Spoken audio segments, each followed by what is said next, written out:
Here you go. Ready? You do the introduction? Yeah. You're in charge. All right. I'm in charge. Hello. We're going to get the slides up here. Everybody's thinking, I do not look like Krista Seiden.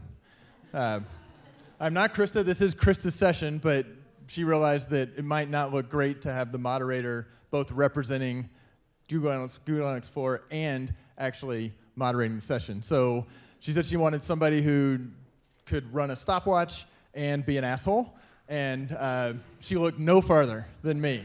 And that is essentially what she said when she asked me to do this. So, are we going to be able to get the slides up on the big screen here?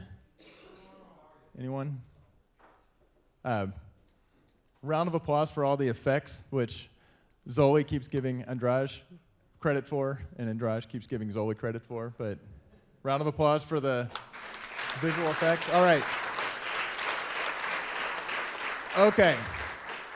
So what we're going to do is go through a range of questions. We're going to start with everybody doing an intro, and we're going to try to get through a lot, and I'm going to play the role of debate moderator, asshole, and we will be using, this is not tested, when people run out of their time, we will be hearing this sound.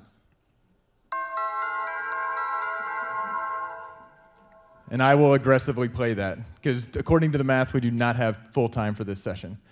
So we're going to start by doing a 2-minute intro. Everybody we're going to start at the far end. Who's even down there? Okay, David is going to, was representing Snowplow. And we'll walk through. Everybody gets 2 minutes to introduce themselves and just give the most brief overview of the platform that they are representing. When we get into the actual questions, everybody gets 1 minute. They have seen the questions ahead of time, so hopefully they are mentally preparing.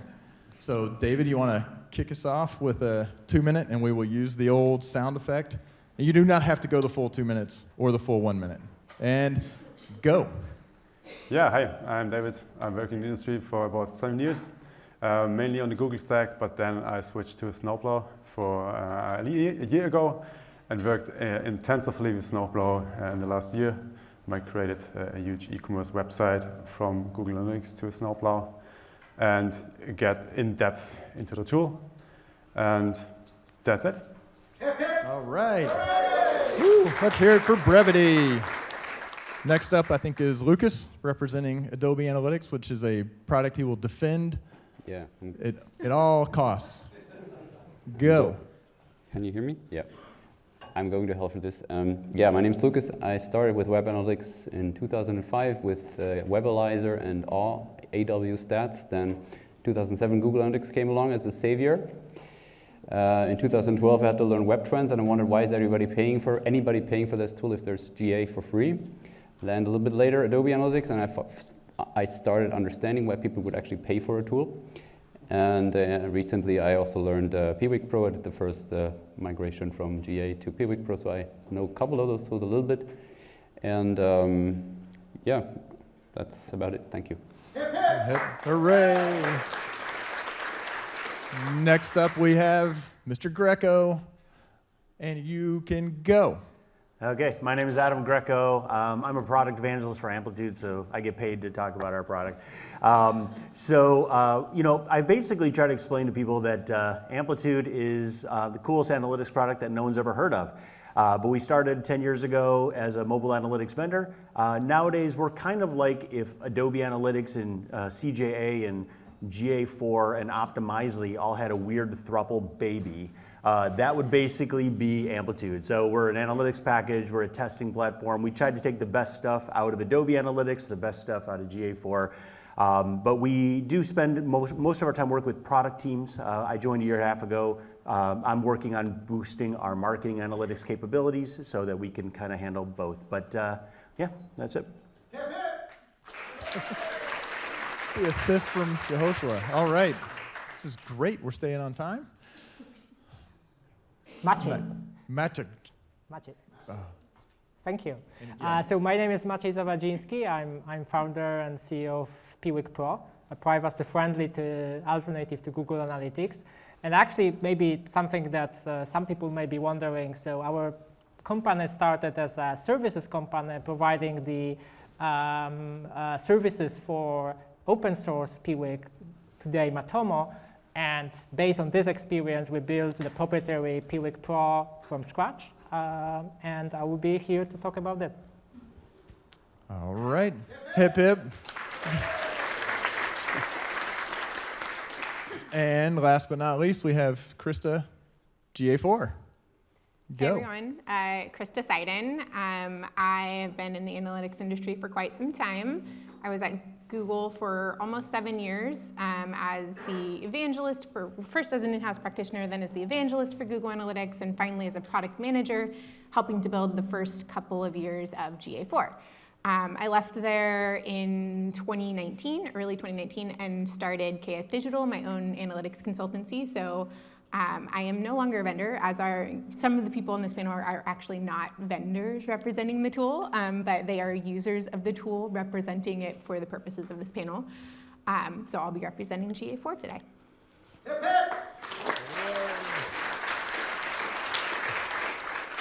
All right, we are ahead of schedule, so we're going to move to the first. So we have 8 questions we're going to run through. Everybody gets 1 minute. They have been pre-assigned random order as to which order we're going to go in to, I guess, try to keep it fair. 1 minute might be a little tighter, a little tougher, but I'm happy to never play the chime, and that will just leave more time for you guys to lob questions at them as well. So our first question. What do you see as the biggest differentiator between your tool and others in the market? And just kind of to help the vendors out, the order we're going to go with here is Krista is going to start, then Adam, then Matchage, who by the end of this session, it will be a win if I can actually pronounce his name and if any of the polls in the room are still speaking to me. I know it's not hard, but I'm terrible. This is a 3-letter name up here. I didn't have to learn on my own. Then David, and then Lukas. So Krista, you want to start us off? You are on the clock, and go. All right. I mean, I think that there are a few differentiators, but I think the biggest for GA4 in general is being part of the Google ecosystem. I think we talk a lot about the benefits of not being in an ecosystem and being able to like move and more freely, right? But if you're doing any sort of advertising or you're working with any Google tool, it is important to have those first-class integrations and to reduce data loss, to have the easeability of sharing your audiences and various things for targeting with Google Ads, et cetera. So I think that's one of the biggest differentiators of GA4. Outstanding. All right. I love the brevity. So Adam, you're next. You take it away.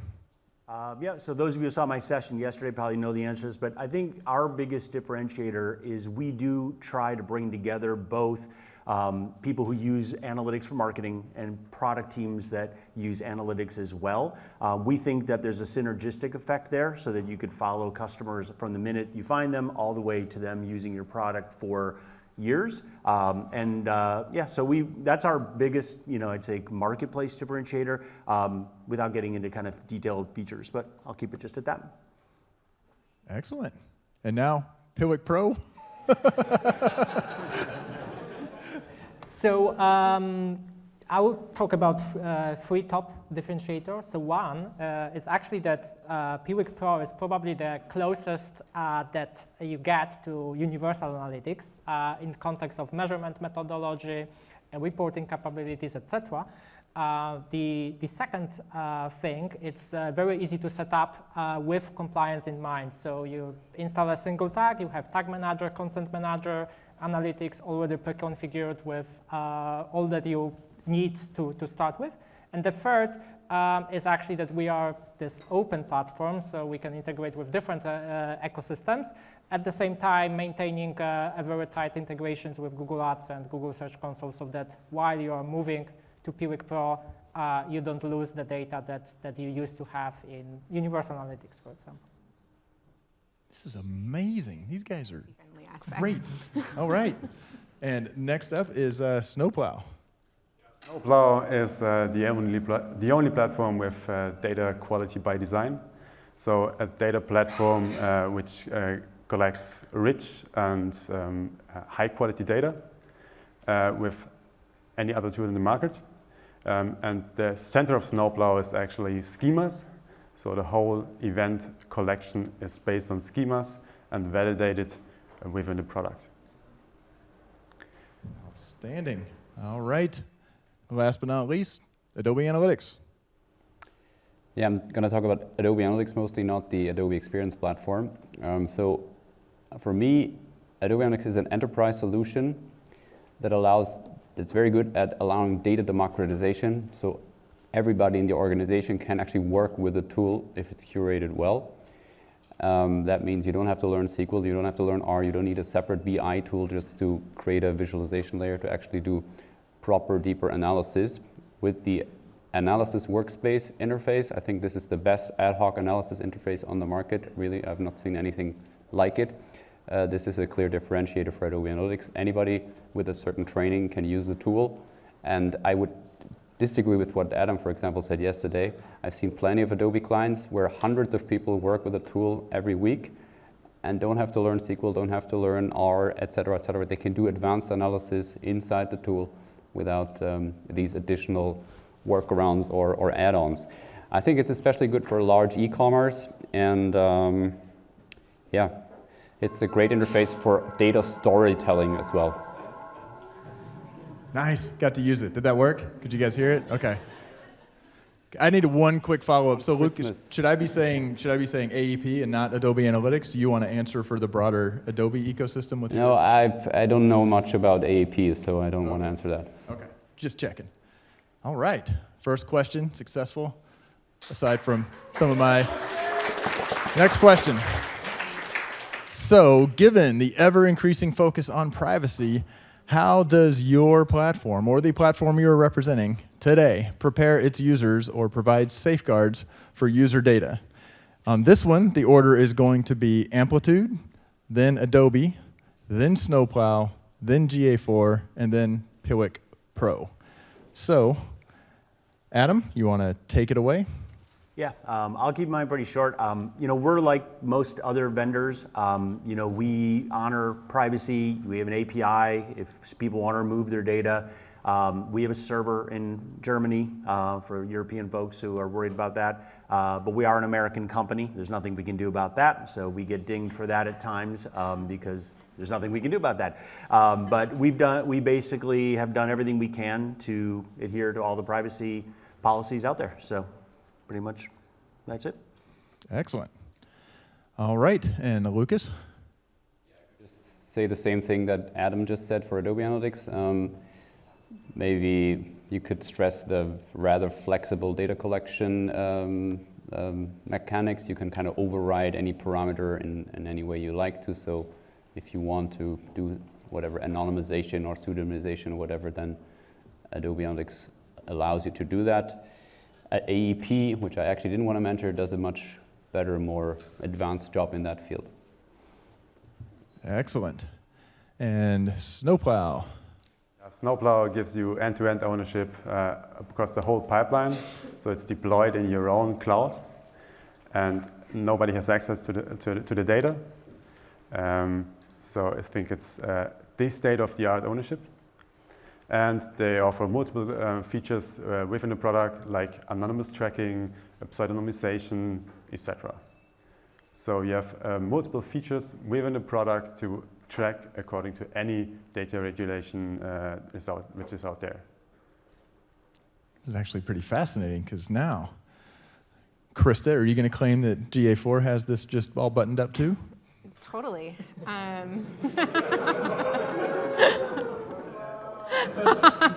What an asshole. That's why I picked him for this job. So I think we all have knowledge of Google in general and its fights with all of the privacy groups. Currently, there's a target on its back, of course.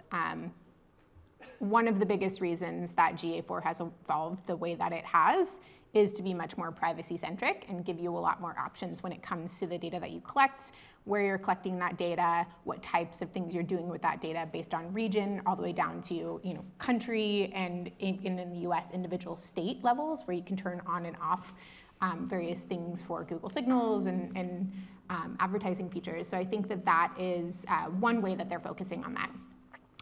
they're intent on building GA4 in a privacy by design way. And there's things like consent mode, et cetera, that are trying to help you do that. All of that is really great. They're still an American company. And so, we're still going to get pushback, but it is what it is. I'll allow it for the jerk while asking the question. I should also be clear that Krista put together all the questions, so it's a little, if I'm going to give her grief, it was a question she agreed that she was going to answer for GA4, so. I sourced them and checked them with multiple different POVs to make sure it wasn't too biased there. There was feedback, yeah. All right, and finally, Piwik Pro. Okay, so we do several things. On the feature level, we make it easy to comply. So when you install it, it already comes with pre-configured consent manager. You have various one switches to comply with CNIL guidelines, with TTDSG guidelines in Germany, etc.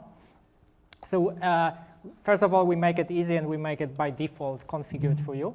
And the second thing is, similarly to Snowplow, we have also option to host on your private cloud, so on your account.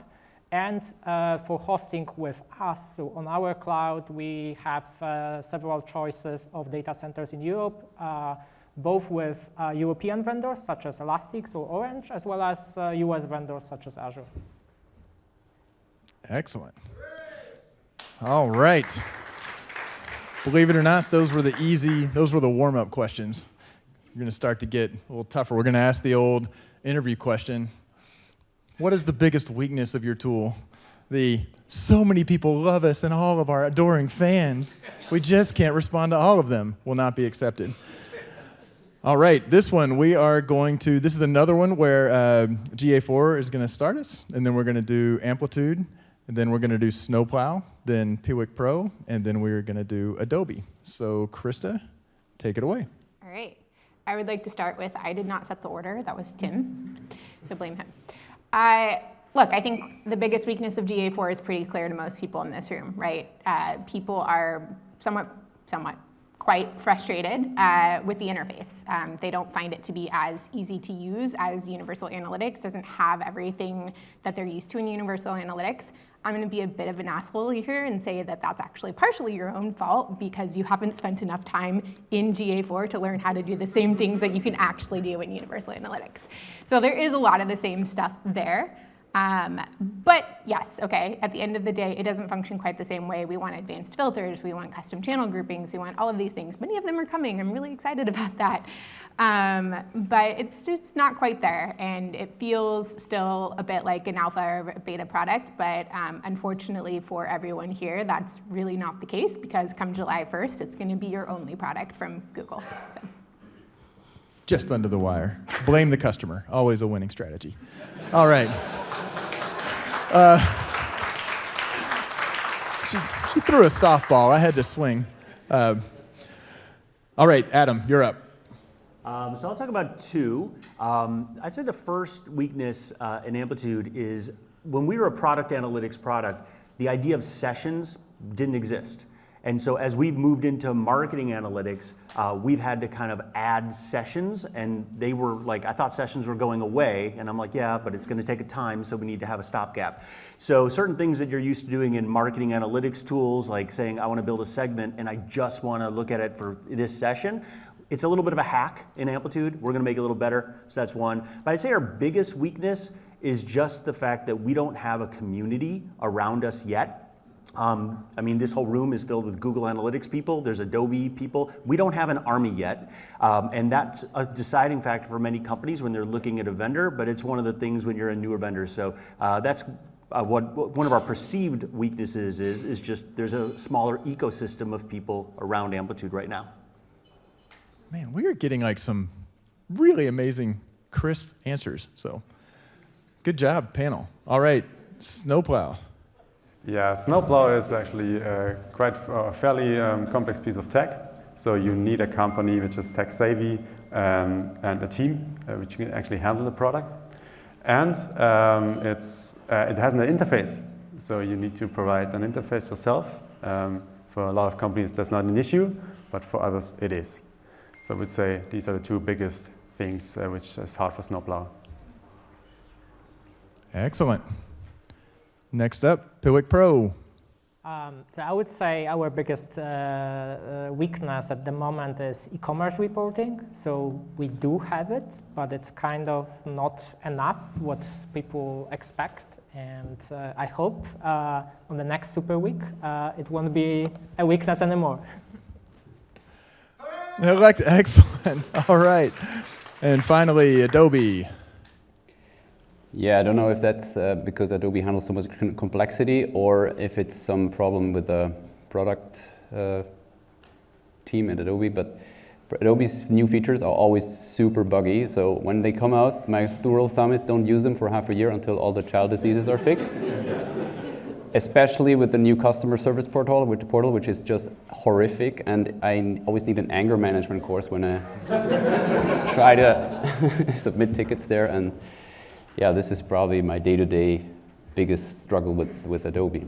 I mean, once the features work, they're amazing, but you have to give them some time. I feel like the people who aren't working for one of the vendors, we maybe should have given them I'm 2 not minutes from on this Adobe. one because it would be a little more fun. So, all right, we're gonna take the do what? Ask it again. No. We're gonna bring the stakes up a little harder, a little higher here. So, who do you think is your biggest competitor? It does not have to be somebody at the table. And what do you see as their biggest weakness? So for this one, we're going to start with Snowplow, then we're going to do Adobe, then we're going to do Amplitude, then GA4, and then Piwik Pro. So David, you want to start us off? Yeah, I think the biggest competitor is actually RudderStack. It's a fairly new product, but it's quickly developing. And their biggest weakness, from my perspective, is that in the default deployment of RudderStack, AWS is always involved. So even if you have the data in your own BigQuery, for example, all the data is flowing through their AWS account. So there's always a third party involved, which is not the case in other tools like Piwik or Snowplow. Does that impact their privacy ability? I mean, does that kind of round tripping cause privacy issues for them? I mean, they say they don't store it, but in the end, it's a third party involved. Nevertheless, they store it or not. Interesting. All right. Oh wait. Who? What? Who? What did I miss? RudderStack. Say RudderStack into the mic. RudderStack? RudderStack. Okay. Perfect. All right, Lukas. Yeah, the biggest competitor to Adobe Analytics is probably still Google Analytics. The biggest weakness of Google Analytics 4 is that Google Analytics 4, in my opinion, is clearly a downgrade over Universal Analytics, and the interface just is not what it should be or could be. That's probably the biggest weakness. Boom. And then he drops the mic. I should have added a rebuttal option to this question. Yeah, it could have been. All right, Adam. So we don't have one biggest competitor. We have three, basically, if you're talking about vendors. In the product analytics space, we compete with Mixpanel. But our advantage usually their weakness is they don't do marketing analytics, they just do product. We do compete with Adobe and Google Analytics. They wouldn't think they compete with us, but we think we compete with them. And we do, what's interesting is if we ever go head to head with them for a new project, we actually have a really high win rate, which has been really pissing off Adobe lately. But I think that our biggest competitor is honestly not a vendor. It is apathy and inertia. It is most companies who've had a vendor like Adobe and Google for 10 years, they will look at our product side by side, and we've yet to have anyone say that our product is not better. It's just that they're like, we don't have the energy to rip out Adobe or rip out Google. So that's our biggest competitor. Interesting. All right, Krista. I mean, I think this is probably, to the last question, one of Google's weaknesses here, but they have to serve too many customers, right? They started as a free tool, and so they have the lower end of the market, the entry, but then they released a 360 tool, and so they have the higher end. I think what a lot of what the team focuses on is maybe Adobe Analytics as a competitor, but also many other things for the end of the spectrum they don't serve. And I think that their biggest weakness is that it is a really complicated tool. with a really complicated implementation schema that takes really, really specialized skill sets to know how to use. And I'm gonna have to disagree with Lukas on this one. I worked at Adobe. I implemented a lot of Adobe Analytics myself back in the day. I've worked with many customers who are Adobe Analytics customers, and I don't think that it is a very democratizable product in the organization. You don't have that many people who know how to go in and use Analysis Workspace. It's an amazing tool. I love Analysis Workspace, but you have to know how to use it, and that's a skill set that is far and few between, and certainly not as many, The light has turned red. I'm going over, okay? Wow, it's always that one. Also, they have no free education or great documentation. Oh So my there's that. God! Okay, Piwik Pro, take it away. Go ahead. Okay, so I could side with the view of Adobe that Google is the biggest competitors, but I will say something different maybe so that I don't repeat myself. So in France, our biggest competitor is AT Internet, now Piano, and I think their biggest weakness is also their biggest strength, so they are very French-oriented and with big team, and they are winning there. But we don't see them when we are competing in Germany, in the Northern Europe, or anywhere else. So they have strength and weakness at the same time. Interesting. All right, another question successfully, brilliantly answered, even if one person went a little long. All right. Round of applause. We're halfway through the pre-canned questions before we open it up to you guys. All right. The next one is describe your ideal customer. And this one, we're going to start with Adobe, then we're going to do Snowplow, then Piwik Pro, then Amplitude, and then GA4. So Lukas, start us off. So my ideal Adobe Analytics customer would be probably a large e-commerce company with at least 1 or 2 people who really know Adobe Analytics, and a company who really wants to invest in a proper setup and bring data analysis to the masses. And I would also say that the focus should be a company with a website and not so much with a mobile app, because that's probably also not Adobe's greatest strength. Do you want your ideal customer, to be fully invested in the full kind of Adobe stack, or is that not necessarily? No. Okay. I don't see integration with Adobe Target is great, but all the other stuff, I don't see it as that much of a game changer, honestly. Excellent. All right. Yeah, I know that I'm not Adobe. That's just my experience with them. All right, Snowplow, David. Yeah, Snowplow is for tech-savvy companies with services on a lot of different platforms who really want that single source of truth for all their behavioral data use cases, and don't want to collect the same data multiple times, and don't want to spend a lot of time with data cleaning instead of collecting high-quality data. All right. All right, Piwik Pro. So for us, it will be large and mid-sized organizations in the data-sensitive industries, especially those that have marketing teams and organizations in Europe or with significant business in Europe. Excellent. And Amplitude. Our ideal customer is someone who is probably mobile first. The app is a big part of their business. Their marketing and product teams want to work together.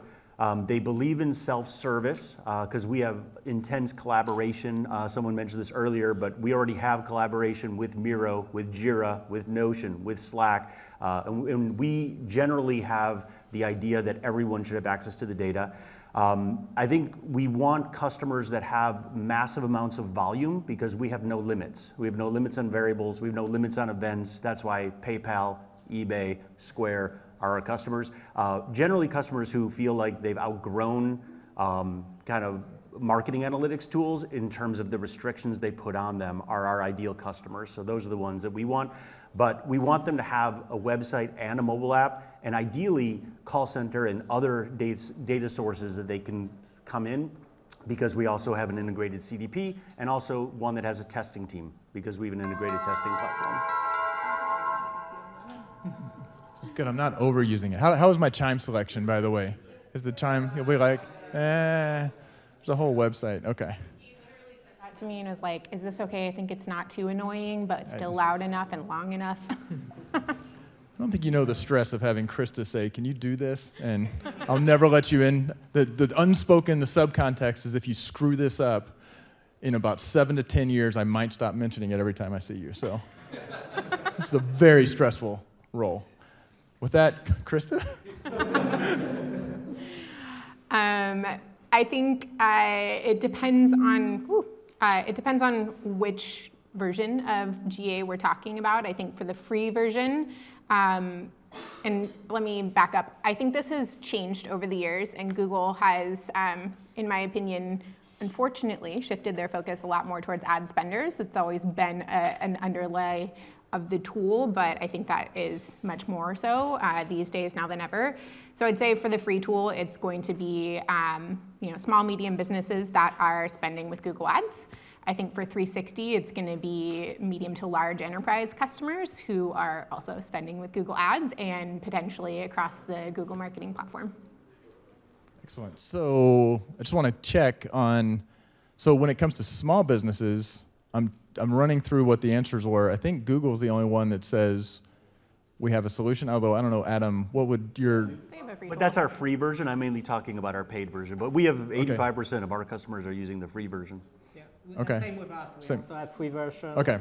But I was talking about Like, how ideal can they be when they're not generating, your ideal customer, they do have to pay you. You said Okay. who is our ideal customer? Yeah, exactly. And for them, they're Our not ideal focused on customer those is one who pays customers. us. Okay, Exactly. yeah. Exactly. And for Google, right, like if they can get free customers that are ad spenders, there's value to them there. Okay.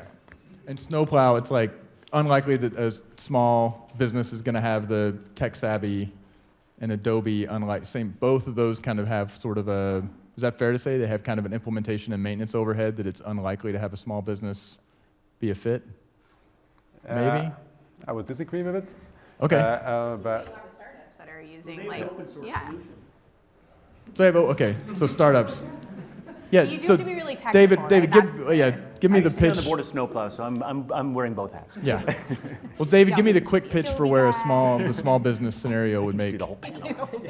Except that sense. I mean, if you have a business model where you don't want to, you want a data model dictated from a vendor, then it's a good fit for Snowplow.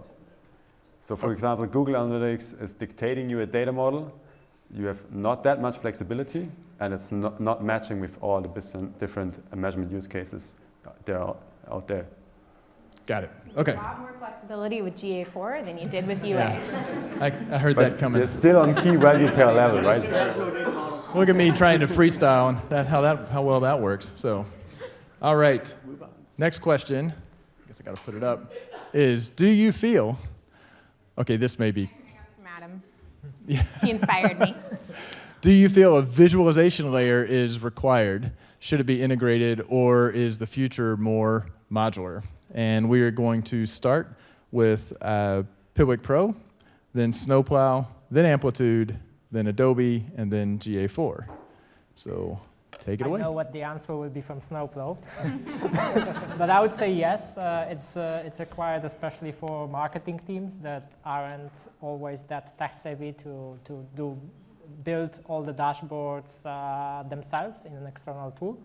And we try to serve kind of both. So we have very easy access to the raw data so that we can serve the more technical users. But definitely visualization layer and the users that use the visualization layer are 80% of our business. Excellent. And next up, Snowplow. Yeah, in my experience, the biggest impact with data products could be if we build custom-made dashboards, tailored dashboards, unsampled for specific use cases, and not with low-level exploration within an interface. So I think it's not necessarily a good thing that a visualization layer is tied to a tool. It might be, but there are already in a lot of companies, multiple visualization tools out there. for example, Tableau or Data Studio, which you can just leverage from your data warehouse. All right. Adam. So in this one, I'm a little bit of a contrarian. I do believe that visualization layers are important. I know all of us are more advanced, but there are a lot of people out there who use analytics like once a week and twice a week, and they don't know SQL. You say go to BigQuery, that's game over.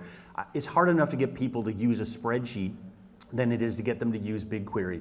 So I think it is important. I think the data science team, the analytics team, that's fine. Go use BigQuery, go use BI, tools. But I think that if you want to democratize data, you have to have an easy to use interface. And what frustrates me a little bit is some vendors, the answer is if you can't do it in the UI because you hit limits, then you got to go to, another tool like BigQuery. I think that shouldn't be the answer every time, because the minute you go to a BigQuery, now you've just taken about 98% of the people at the company who could possibly use your tool. And that's why I think these interfaces and visualizations will be there for a while. But I also think you should be able to export all your data in anytime you want. So if they want to use it in a BI tool, they can. But if there's certain people who are more novices, I think they need a visualization layer. Chimes. Right on cue. We hadn't played it in a while. All right, Lukas. Yeah, I think it's also a little bit of a confirmation bias, because us analysts and techies, we kind of don't feel the pain of the business people as much when they don't have a visualization layer, or if they have to come to us for questions that we can only answer with proper SQL or R or Python magic.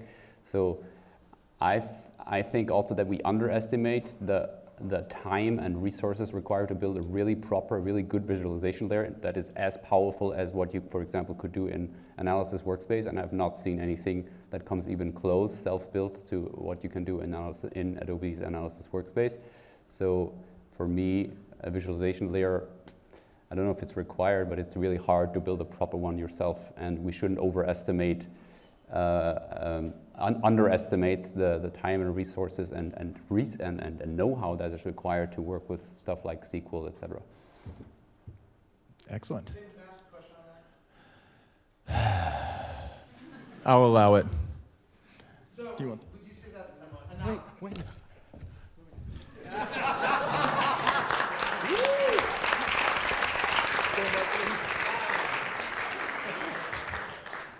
Yehoshua Karn, everybody. Okay, so,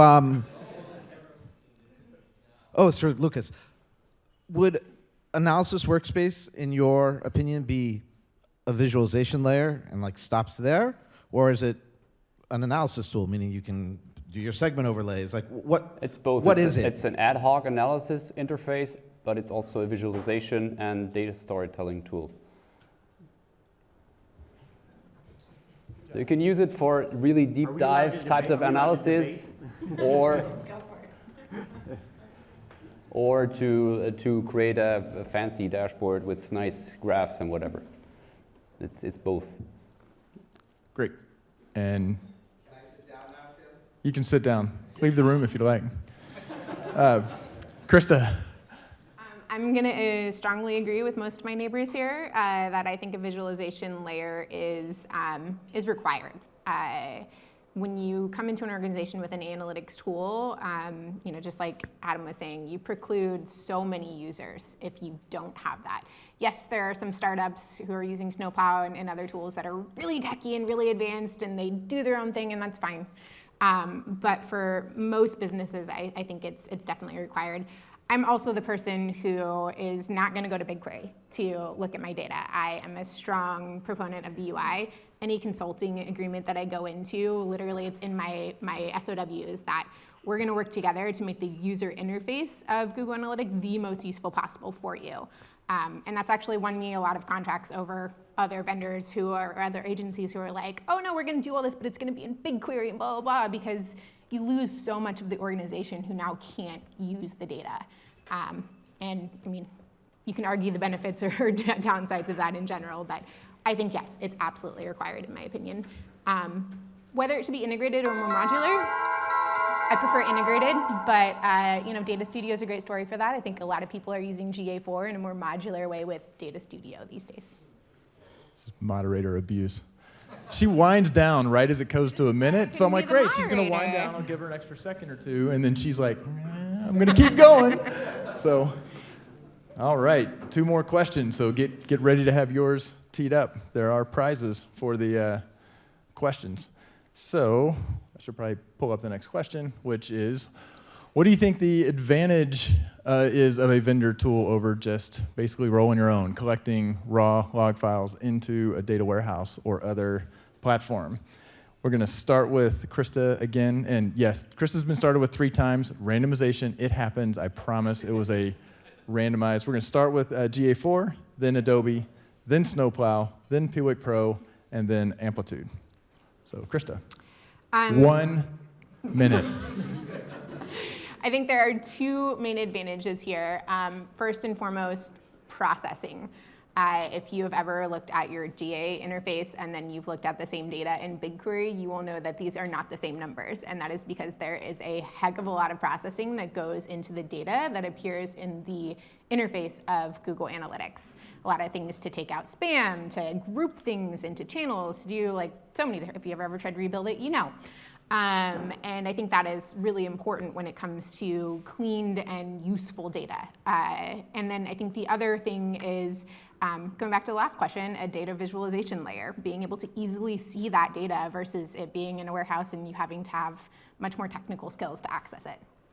And I'm done. Excellent. Good job. All right, Adobe.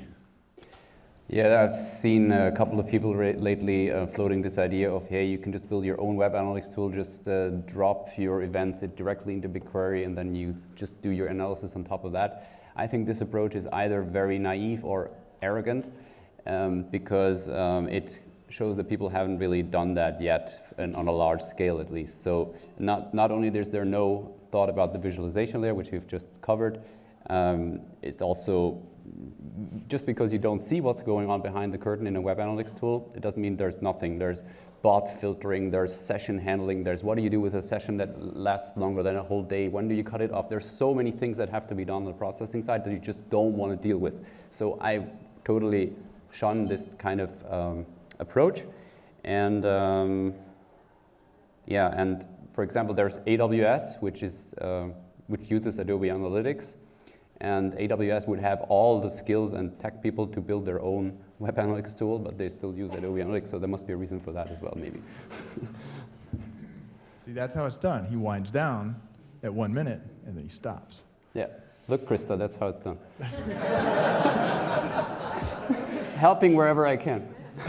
All right. Snowplow. Yeah, I can just repeat what the others said. But can append that it's underestimated to build a reliable client-side analytics library. It's not just getting a payload out there, it's really about cross-browser support, edge cases, and a rich data set. So it's not just a couple of key value pairs, it's way more than that.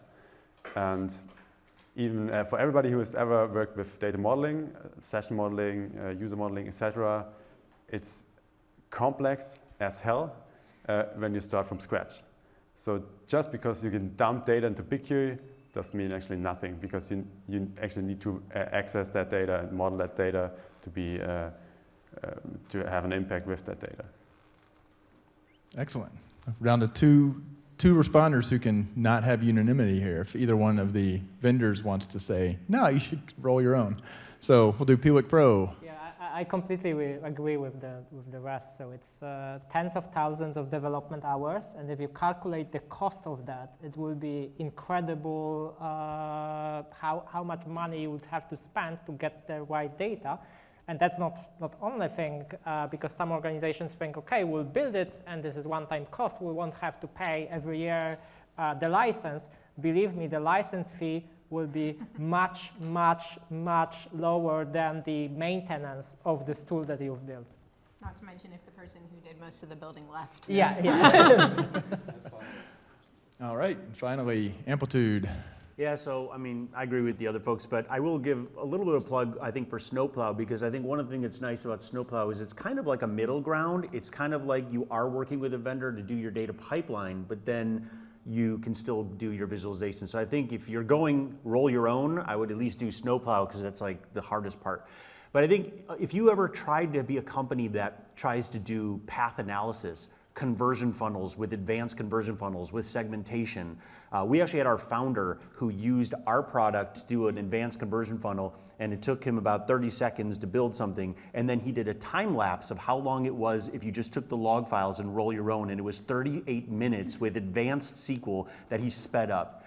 And I think the last thing I'll say is, while it sounds really cool and you feel really macho that like you can do your log files and do it on your own, like why does your company want to be in the digital analytics business? Don't you have enough on your plate just dealing with your business? Why do you want to take on a whole second type of business just so you could manage analytics? And I think it's just a lot of bravado.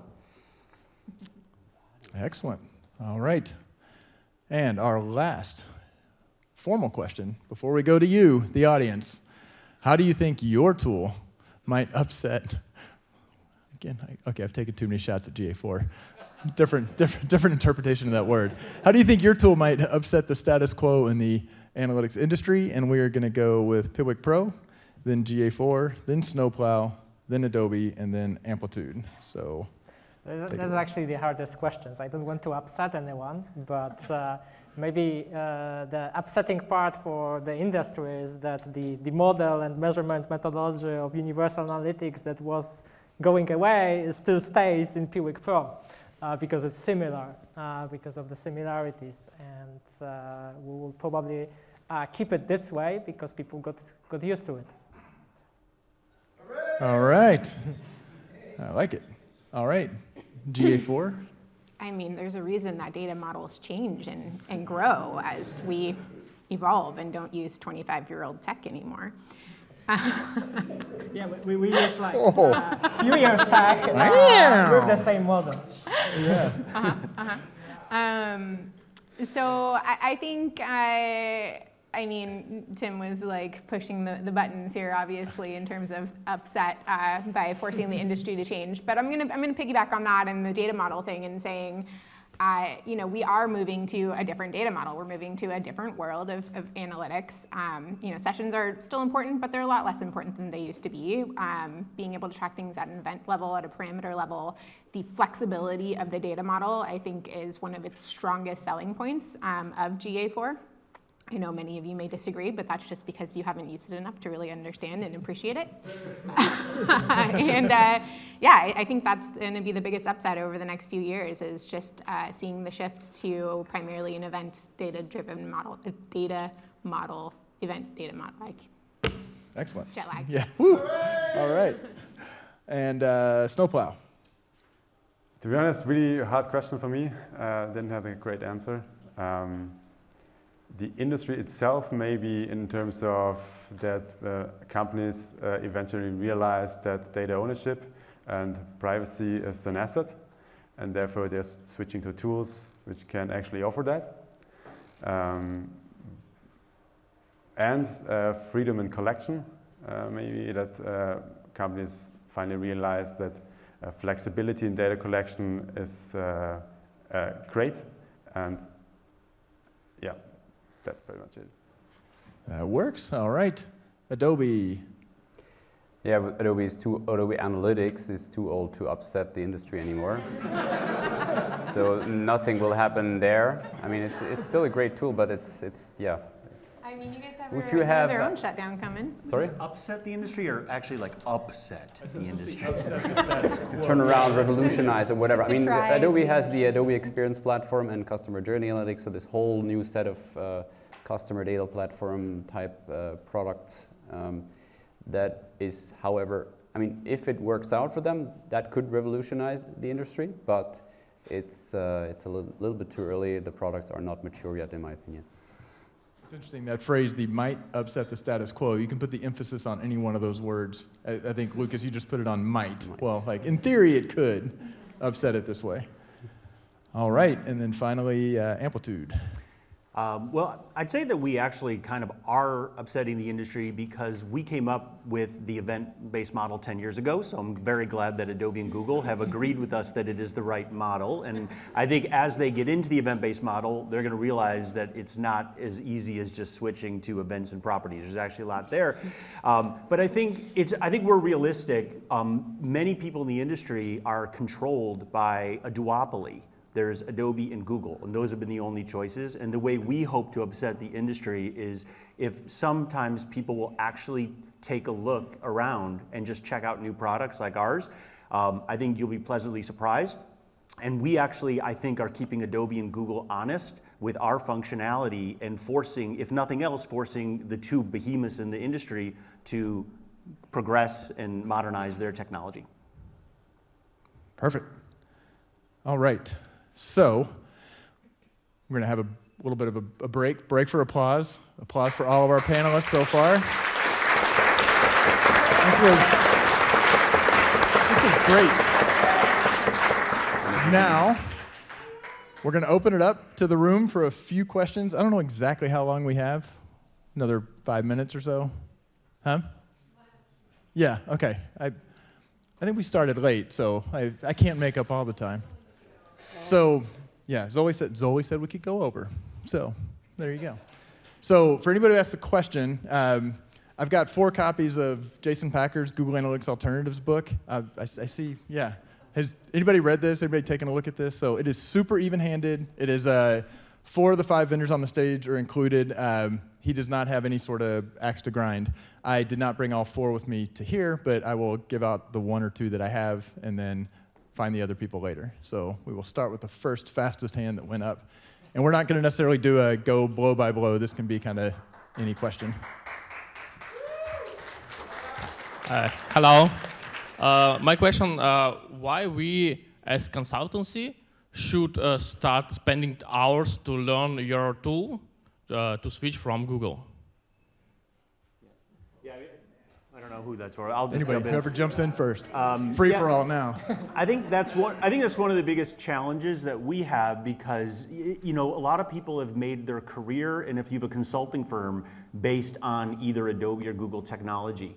I think the key is though, what is the best technology for your clients? And I think I get kind of annoyed when there's agencies that are like, we're an Adobe shop, we're a Google shop. Because if I were a client, I wouldn't want to work with that kind of agency because I know that the answer I'm always going to get, that expression, if all you have is a hammer, everything looks like a nail. And so I think that agencies should be independent, and I think it behooves you to learn about all of the technologies in your space so that you can give the best product to your customer. I would say that if you know Google Analytics very well, it will be super easy and super low effort to learn Piwik Pro. And we have a free version that is more and more widely adopted, especially for clients that look for privacy compliance in Europe. So it's low effort and potentially big upside in terms of clients that don't want to use Google.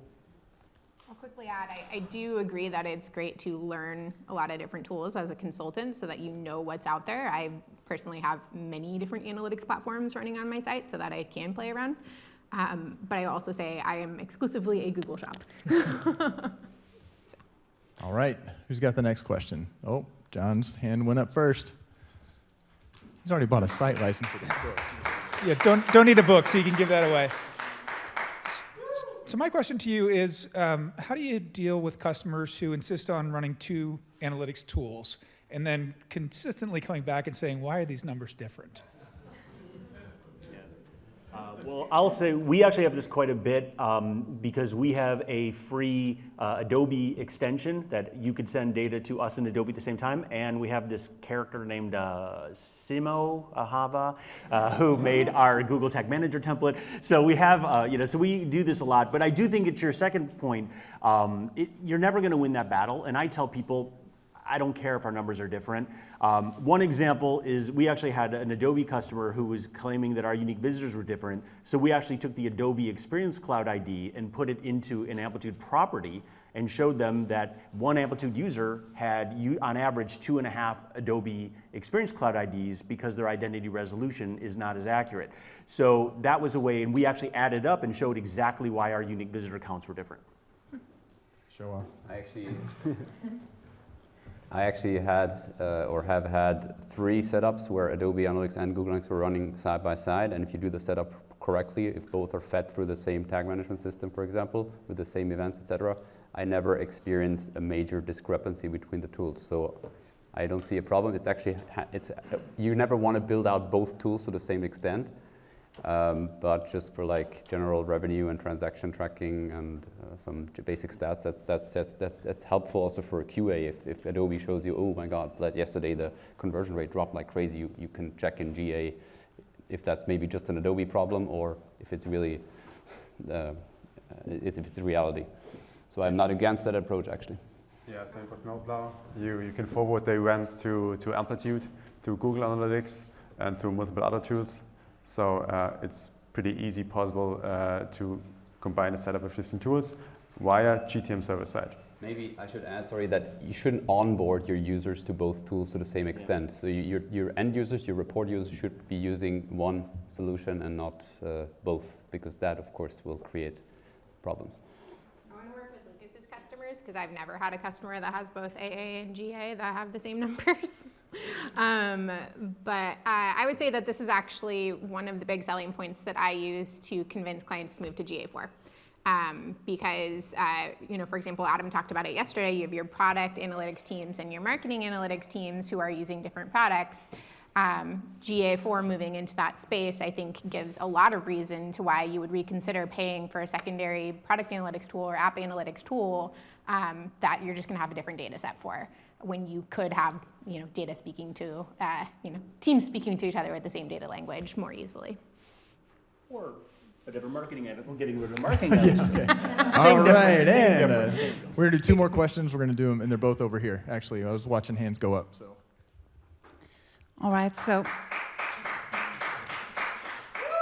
having conversations with the enterprise architect at our company about the difficulties pertaining to the data model for web analytics, I'm always having a hard time explaining to him why is it so more complicated than any of the other domains that require data processing, of which there are plenty. I mean, almost all big companies that have complicated operations have full BI departments and transactional systems and so on that model data at scale. So I'm just really curious, since all of you replied in the affirmative to the question about, yes, we need visualization tools, platforms, partly because processing is so complicated. Why is web analytics so complicated then? I would Because- say, Because behavioral data is the most complex data you can work with. It's super messy because it's not that the HTTP request leaves the client as you think. Connections are dropping off, browser issues, broken payloads, hits we are coming days later, etc. That's all things you don't see with tools like Google Analytics because you can't see the raw data in the same way.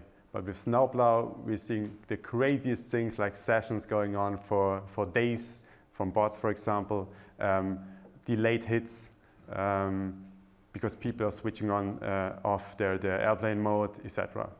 So when you try to model behavioral data,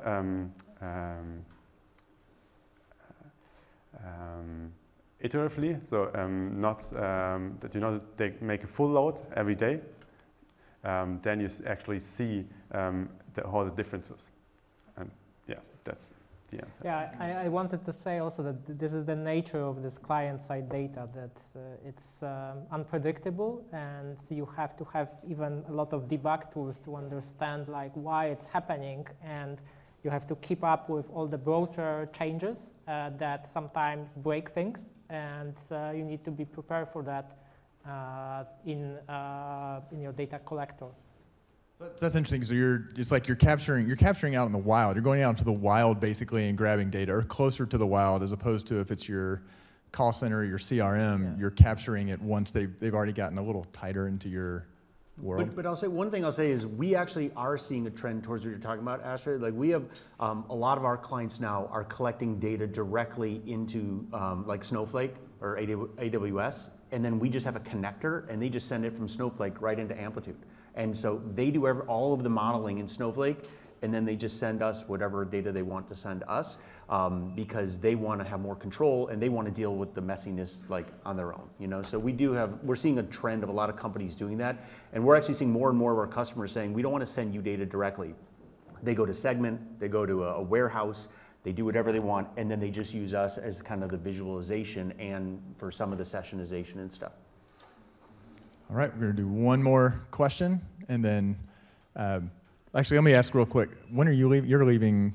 Adam, are you? Who's? Thursday morning or first thing. Okay, so is everybody around at least through tomorrow?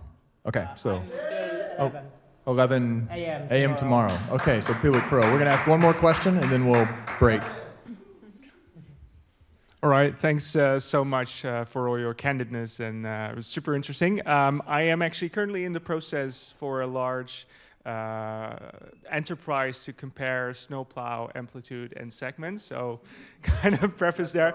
But one thing that we are actively discussing is total cost of ownership. So I know all your tools have a certain price, but obviously it also comes with the people that you need to hire to implement it, especially with something like Snowplow.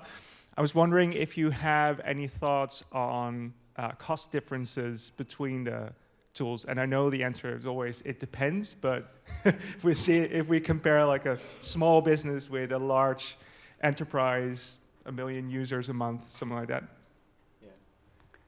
I mean, from our side, we have two pricing models. There's the traditional event-based model, but we know that smaller companies and startups they're busy and they don't want to count events. So we give unlimited events if you have under 1 million MTUs.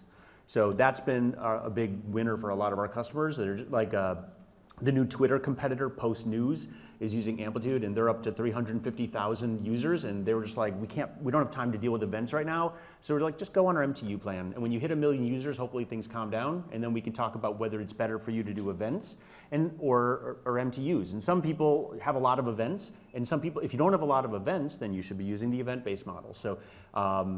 But I think, you know, but I will say that we have a lot of customers that are using Snowplow, and someone at Snowplow built a connector from Snowplow right into Amplitude. So, you know, just why not get the best of both worlds? We don't really care how you send us the data. Yeah, I think especially when you come to volume close to 1 billion events per month, then tools like Segment will be expensive. Yeah. And I think the pricing model from Snowplow is attractive compared to the other ones. But one other thing I'll just throw in, because you mentioned Segment as well, one of the complaints we get from a lot of customers is if they do use a Segment, you have to pay for every hit that goes through Segment. And then if you send it to Amplitude, it's not like we give it to you for free, so you pay for it twice. So that's why we added a lightweight Segment, so that you could actually use our CDP and then collect the data, so you only pay for your data once and cut your budget in half. So I'll just add, your question was about total cost of ownership, right? And sure, the tools have cost, but I think people have cost, right? People to run these tools, to be your analyst, et cetera. You should consider GA. No, to say, you know, you're going to have to find people that are specialized in those tools. If you are choosing a more specialized tool, that talent is a lot less.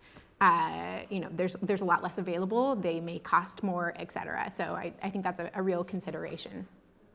All right, and we're going to leave it there one more time for our panel. Candid was the right way to put it. That was awesome. Thank you very much.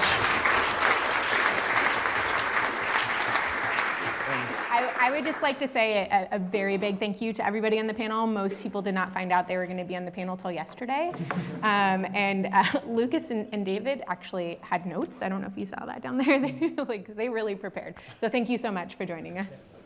Great. All right. Break time.